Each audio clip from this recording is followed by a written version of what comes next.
In this video, I'm going to show you how to install DirectX offline without internet connection and fix the issues you're having with your games. I hope you find this video helpful.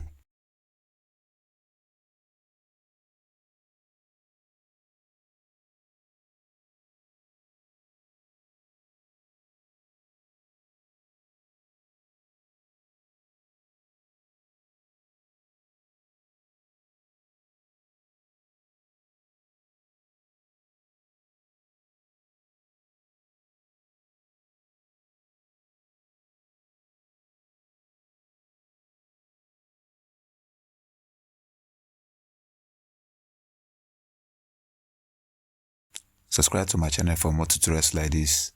That's all for this video. See you guys in the next one.